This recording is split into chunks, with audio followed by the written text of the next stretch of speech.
Bus Anaparthi reach అయ్యేసరికి 6:15 అలా అయింది టైము. సో నేను మీకు ముందు చెప్పిన పర్సన్ అప్పటికే అక్కడికి వచ్చి వెయిట్ చేస్తున్నారు. తను ఎవరో కాదు, దాశ్రీ హెల్పింగ్ హ్యాండ్స్ దాశ్రీ గారు. తను నేనే కలిపి శివకి సర్ప్రైజ్ ఇద్దాం అనుకున్నాము. శివకి బర్త్డే కేక్ నేను నదిరా పార్టీ హబ్ అనపర్తిలో ఆర్డర్ చేశాను.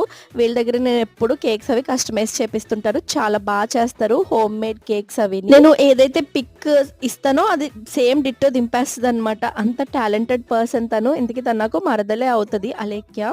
సో ఇంకా వీళ్ళ దగ్గర చాలా డెకరేటివ్ ఐటమ్స్ కూడా దొరుకుతాయండి. మన బర్త్డేస్కి మనమే చేసేసుకోవచ్చు. అంతేకాకుండా వాళ్ళు కూడా మన బర్త్డే పార్టీస్కి కస్టమైజ్డ్ డెకరేషన్స్, కేక్స్ అవి కూడా ప్రిపేర్ చేస్తారు. కేక్స్లో అనపతి చుట్టుపక్కల ఎక్కడ దొరికిన స్పెషల్ ఫ్లేవర్స్ వీళ్ళ దగ్గర దొరుకుతాయి. చాలా టేస్టీగా ఉంటాయి, తప్పకుండా ట్రై చేయండి. స్క్రీన్ మీద నెంబర్ డిస్ప్లే అవుతుంది కదా, దానికి కాల్ చేయొచ్చు మీరు. దాసరి గారు నేను ఇక్కడ కేక్ ఇంకా కొన్ని డెకరేటివ్ ఐటమ్స్ తీసుకుని ఇంకా ఇంటికైతే స్టార్ట్ అయిపోయాము. ఇంకా ఇంటికి వెళ్ళాక అక్కడ ఏం డెకరేషన్స్ చేసాం ఏంటనేది మీకు నెక్స్ట్ వీడియోలో చూపిస్తాను. బాయ్.